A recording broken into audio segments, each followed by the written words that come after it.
السلام عليكم، كي دايرين؟ اخباركم مزيان؟ نتمنى تكونوا كاملين على خير وبخير وانتم كتشاهدوا هذا الفيديو. مرحبا بكم معي من جديد في قناتي مع سليمه، فيديو جديد ووصفه جديده، وصفه ناجحه كما تعودتوا عليا دائما. قبل ما نعطيكم الوصفه بغيتكم تشوفوا معايا هاد المناظر، هادي شحال زوينه زعما الطبيعه اليوم، يا سلام، روعه روعه. شوفوا الورود الصفراء، شوفوا الدنيا كي دايره، ما شاء الله اللهم بارك. اكيد ان كل دار فيها شي ولد ولا بنيته ولا واحد كبير اللي كيبول في الفراش وخالق لهم مشكل وخالق لهم عقده نفسيه. اكيد انك ما بقيتي كتقدري تمشي عند الناس لان ولدك ولا بنتك كيبولوا كيصبحوا محشمين. اكيد ان الوليد مسكين ولا البنيته مرضوا نفسانيا بهذا المشكل هذا، راه ماشي غير حنا الكبار اللي كنمرضوا، حتى وليداتنا الصغار كيمرضوا مساكين بهذا المشكل. اكيد ان كل صباح كتصحي كتنشري في الفراشات وكتصبحي كتصبني في الطلامط عقدات هاد المساله هذه. اليوم ان شاء الله بحول الله تعالى جبت لكم واحد الوصفه اللي ناجحه مليون في المية. سبق لي وحطيت لكم جوج الوصفات، حطيت هاد الوصفه وحطيت هاد الوصفه وبجوجهم ناجحين، وحتى دايا اليوم ناجحه. غير علاش كنوع لكم كل واحد والمكونات اللي كيلقى متوفره عنده، كل واحد والمكونات اللي كيرتاح ليها، كل واحد وشنو كيعجبو يدير. داكشي علاش كنوع لكم في الوصفات، ولكن اللي تكونوا متاكدين منه ان هاد الوصفات اللي كنعطيكم كلهم ناجحين بالتجربه. يعني كنعرف ناس مقربين جربوا الوصفه ونجحت معاهم. لهذا خليكم معايا حتى نهايه الفيديو باش نتعرفوا على المكونات ديال هذه الوصفه اللي سهله وبسيطه، وانا متاكده كاينه في كل بيت. ما كاينش بيت غتخطى هذه المكونات هذه، وبالاضافه لانها فعاله في اسبوع ان شاء الله غتهناو من شي حاجه سميتها البول في الليل في الفراش. صالحه للصغار والكبار، للنساء والرجال، للبنات والوليدات، صالحه للجميع. وصفه بالاضافه لانها غادي تحبس البول ان شاء الله باذن الله تعالى، كذلك هي غادي تقوي لنا الجسم ديالنا لان فوائد ديالها كثيره بزاف. يلا خليكم معايا حتى نهايه الفيديو. دائما ما تبخلوش عليا بالاشتراك في القناه وتفعيل الجرس وتحطوا لي لايك وتعليق في الحلقه. خليكم معايا. اذا على بركه الله، اول مكون غادي نحتاجوه هو البيض، اولا بغينا نقول المكون الوحيد المهم هو قشور ديال البيض، ماشي البيض غير القشور. يعني من بعد ما كتستعملوا البيض خذوا القشور ديالهم، والا كان بلدي غيكون احسن. صافي، الكميه كل واحد ياخذ على حسب اللي بغى، اللي عنده، اللي متوفر، ماشي مهم. المهم غناخذوا قشور ديال البيض. اول حاجه الا كان البيض ديال القشور ديال البيض مسلوق ماشي مشكل، ولكن انا ما عنديش ماشي ديال البيض مسلوق. المهم غادي نعاود نغسلوه هنايا مزيان، غسلوه تاكدوا منه انه مغسول بهذا الشكل، نغسلوه مزيان لان راه غادي ناكلوهم، فهمتوني؟ ضروري خصهم يتغسلوا مزيان بهذا الشكل هذا.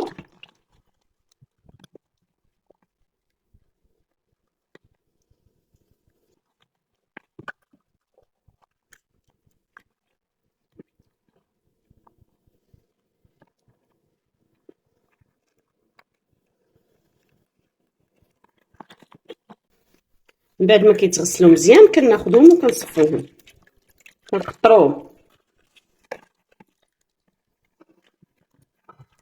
صافي بهذا الشكل هذا.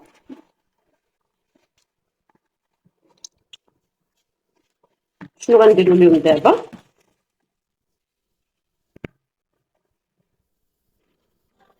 من بعد غناخذ واحد اللاطه ديال الفران وغندير فيها هاد القشور هادو باش ييبسوا يتقرملوا ما يبقاوش هكا، ونحاول نيبسهم في الفران اولا يبسهم بشي مقيله ولا اللي عجبكم. المهم الغرض ديالنا هو انهم ينشفوا، ماشي يبغيو يطحنوا لينا. انا درتهم في اللاطه هكا، غندخلهم الفران نشعل عليهم من الفوق ومن التحت حتى يبسوا ينشفوا من هذا الماء، يبسوا مزيان، ونعاود نوريكم شنو غنديروا بهم. صافي من بعد ما نشفوا، ها نتوما كتشوفوا كيفاش نشفوا في الفران، يعني نشفوهم غير بهذا الشكل هذا. غادي ناخذهم وغادي نديرهم في الطحانه باش نطحنهم. خاصهم يتنيلوا مزيان، اما دقوهم في المهراز ولا شوفوا شي طحانه كتطحن مزيان. المهم انهم يتنيلوا يوليو بودره، ضروري ما يوليو بودره، ما يبقاوش حرشين. غادي نوريكم كيفاش غيوليو. كما قلت لكم الكميه ديروا اللي عجبكم، انا درت غير هاد شويه غير باش نشارك معكم نوريكم الطريقه وصافي.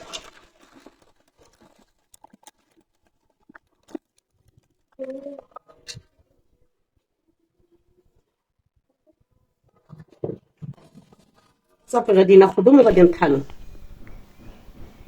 صافي من بعد ما طحنتو مزيان، يعني كما قلت لكم حاولوا تطحنوه جيدا، وانا هكاك واخا طحنتو غادي نعاود نغربلو. المهم حتى نتوما طحنوه وغربلوه طحنوه وغربلوه حتى تحصلوا غير على بودره باش كيجي ساهل في الماكله، حيت حنا غادي ناكلو، غادي نعطيو الوليدات ياكلوه، يعني باش ما يبقاوش يحسوا بديك الحروشيه، ما يجرحهم في الحنجره ديالهم ما والو. يعني كنأكد على هذه النقطه انه خصو يتطحن مزيان. بحال دابا انا هذا ما مطحونش مزيان غنردو، والاخر غادي نبقى نغربل ونعاود نطحنو. يعني هذه النقطه كنأكد عليها بزاف بزاف، ضروري ولي بودره بحال الدقيق باش ما يجرحناش. هانتو بحال دابا هذا انا غادي نعاود نطحنو مره اخرى. صافي وغادي تستمروا بنفس الطريقه، نتوما كطحنوا نتوما كتغربلوا. الا كانت عندكم شي طحانه كطحن مزيان راه الطحنه الاولى غطحن لكم. انا هذه شويه هذا كنطحن وكنغربل وكنعاود كنحصلوا عليه بهذا الشكل هذا كيف ما شفتوا بودره بحال هكا. صافي غادي ناخذ دابا غنديروا في هذه الزليفه. نتوما ديروا شي قرعه ديال الزاج باش تحتفظوا به، تسدوا عليه ويبقى عندكم مزيان. صافي وغادي نضيف ليه دابا المكون الثاني اللي هو العسل. العسل يكون حر، ضروري العسل الحر، ما تقولوش لي شي حاجه اخرى. العسل الحر حنا كنعرفوا راه غير العسل بوحديته ولا كنعطيو معلقه صغيره للدراري كل ليله راه كينفعهم بزاف. اما الا خلطنا مع هذا البيض فكونوا اكيدين في اسبوع غادي تهناو من هذا المشكل ديال التبول اللا ارادي. الكميه عاود ديال العسل ما غاديش نحدد لكم، لان على حسب كميه البيض اللي درتو. صافي المهم نتوما زيدوا العسل وخلطوا، زيدوا وخلطوا حتى تحصلوا على واحد العجينه غادي نوريكم القوام ديالها في الاخير. غير اللي كنأكد عليه هو العسل يكون حر. صافي المهم ملي كنقول حر ماشي عاوتاني داك الحور ضروري داك الطوب ديال العسل، راه ممكن تاخذوا العسل الحر اللي كيتباع هكا في المحلات الكبرى. المهم انه ما يكونش غير داك العسل ديال السكر والسنيده وتجيو تقولوا لي راه درنا ليه العسل. نتوما حاولوا يكون عسل حر، انا متاكده انكم خسرتوا عليهم شحال ديال الفلوس. يعني ما غيضركمش دابا الا خسرتوا عليهم واحد الرابعه ديال العسل ولا قل كاع ما كاملاش حتى رابعه، في سبيل وليداتكم وفي سبيل العقد النفسيه اللي غتكون عندهم بسبب هذا المشكل ديال التبول اللا ارادي. راه غتخسروا عليهم ماشي غير العسل الحر، اي حاجه ممكن ديروها في سبيل وليداتكم باش يكبروا لكم مزيان وما يبقاوش معقدين مساكن من هذا المشكل هذا. راه حنا كنعرفوا كيفاش كتولي النفسيه ديالهم. المهم ها العجين اللي كنحصلوا عليها كتولي بهذا الشكل هذا، شفتوها؟ بقاو تزيدوا في العسل وانتم كتخلطوا حتى تحصلوا على عجينه بهذا الشكل هذا.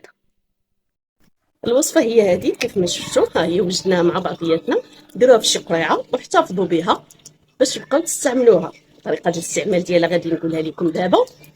غادي تستعملوها لمده اسبوع كما قلت لكم، صاوبوا الكميه اللي تكفاكم لمده اسبوع. غادي ناخذوا كل ليله قبل ما ينعس الوليد او البنيته وحتى الناس الكبار كما قلت لكم، غناخذوا معلقه بحال هذه وغادي نديروها في واحد الكاس. بلاتي القاعده بلاتي بهذا الشكل هذا، وغادي نديرها واحد الكاس ديال الحليب دافي او الماء دافي او اتاي او اي عصير اللي بغيتو. المهم شي حاجه دافيه باش تذوب لكم، ولا لا بغيتو تعطيوها لي غير بحال هكا بوحديتها عطيوها لي. صافي هاك انا غادي نشربها قدامكم باش تاكدوا بان راه القشور البيض راه كيتكالوا كيتشربوا عادي ماشي مشكل، تاكلهم ما فيهم حتى ضرر. بالعكس هما غنيين بالكالسيوم والمغنيسيوم اللي غادي يفيدوا الوليدات ديالنا. يعني بغض النظر على المشكل ديال البول كذلك عنده فوائد اخرى كثيره غيقوي لهم العظام ديالهم، غيساعدهم على النمو وزياده الطول ان شاء الله تعالى. صافي كنخلطوه. انا الصراحه الحليب برد بقيت كنصور برد، ملي غيكون دافي راه بسرعه غادي يذوب لكم داك العسل. صافي بهذا الشكل هذا وغادي تعطيوه لهم يشربوه قبل ما ينعسوا. بسم الله. مذاق مقبول، ما فيش شي مذاق نهائيا، هو المذاق ديالو محايد، كتحسوا غير بالحلاوه مع الحليب.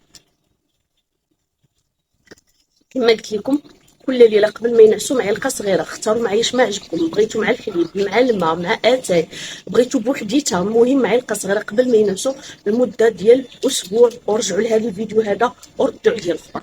تفهمنا؟ نتمنى الوصفه تكون باينه وواضحه، وان شاء الله غادي تعجبكم وغتعطي معكم نتيجه.